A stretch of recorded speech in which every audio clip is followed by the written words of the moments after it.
കടൽ കടന്നെത്തുന്നതെന്തും കൈനീട്ടി സ്വീകരിച്ച ചരിത്രമാണ് മലയാളിക്കുള്ളത്.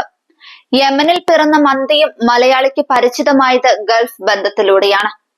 യുവാക്കളുടെ ഹരം എന്ന് പൊതുവെ പറയുമെങ്കിലും പ്രായഭേദമന്യേ കേരളത്തിൽ നിന്ന് ഏറെ ആരാധകരുള്ള ഭക്ഷണമാണ് മന്തി. മലയാളികളുടെ പ്രധാന ഭക്ഷണമായ ചോറിന് പോലും ഭീഷണിയാണ് മന്തി ഉയർത്തുന്നതെന്നാണ് ബദൽ. കിഴക്കൻ യമനിലെ ഹദ്രമൌത്ത് പ്രവിശ്യയിലാണ് മന്തിയുടെ പിറവി. അറബിയിൽ മഞ്ഞുതുള്ളി എന്നാണ് മന്തി എന്ന വാക്കിന്റെ അർത്ഥം. ബിരിയാണിക്കും സാമ്പ്രദായിക നോൺ വെജ് ഊണിനുമെല്ലാം വെല്ലുവിളി സൃഷ്ടിച്ച് മുന്നേറ്റം തുടരുന്ന മന്തി രുചി കൊണ്ട് മാത്രമല്ല, അതിന്റെ പേരിന്റെയും നിർമ്മാണ രീതിയുടെയും വൈചിത്രം കൊണ്ട് കൂടിയാണ് മലയാളികളുടെ ഹൃദയം കീഴടക്കിയത്. കുഴിയിൽ ഉണ്ടാക്കുന്നതിനാലാണ് കുഴിമന്തി എന്ന പേര് വന്നത്. 1.5 മീറ്ററോളം ആഴമുള്ള ഇഷ്ടിക കൊണ്ട് കെട്ടിയുണ്ടാക്കിയ കുഴിയടുപ്പുകളിലാണ് ഇത് പാകം ചെയ്യുന്നത്.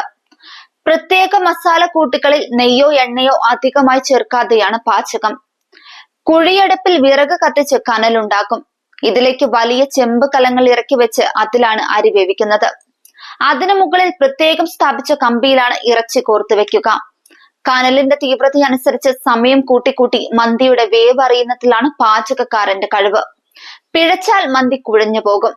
കേരളത്തിൽ മലപ്പുറം, കോഴിക്കോട് ജില്ലകളിലെ ഹോട്ടലുകളിലാണ് കുഴിമന്തി ആദ്യമായി എത്തിയതെന്നാണ് കരുതുന്നത്. പിന്നീട് മന്തിക്ക് മാത്രമായി കടകളുണ്ടായി. മലപ്പുറവും കോഴിക്കോടും മലബാറും വിട്ട് മന്തി വളർന്നു. ഇന്ന് നല്ല മന്തി തേടി എത്ര ദൂരം വേണമെങ്കിലും പോകാൻ മലയാളിക്ക് മടിയില്ല. അതിനിടെ ഒപ്പം കഴിക്കുന്ന മയോണൈസിന്റെ പേരിൽ ഭക്ഷ്യവിഷബാധക്കാരൻ എന്ന ചീത്തപ്പേരും മന്തിക്ക് ലഭിച്ചു. യമനിൽ നിന്ന് കേരളത്തിലെത്തിയ മന്തിക്ക് കേരള തനിമയും മലയാളി നൽകി. യഥാർത്ഥ മന്തി മസാലയ്ക്ക് കേരളത്തിൽ അമിത പ്രാധാന്യമില്ല. പക്ഷെ മലയാളി മന്തിയിൽ നമ്മുടെ സ്വന്തം കുരുമുളക് കയറി അങ്ങ് സ്ഥാനം പിടിച്ചു. കുഴിമന്തിക്ക് പുറമെ യന്ത്രം ഉപയോഗിച്ചുണ്ടാക്കുന്ന മന്തിയും രുചിലോകം പിടിച്ചു. മന്തിയുടെ പേരിൽ പ്രാദേശിക ബ്രാൻഡുകൾ പലതുണ്ടായി. ഭേദഗതിയിലൂടെ പുതിയ മന്തികൾ ഉടലെടുക്കുകയും ചെയ്യുന്നു.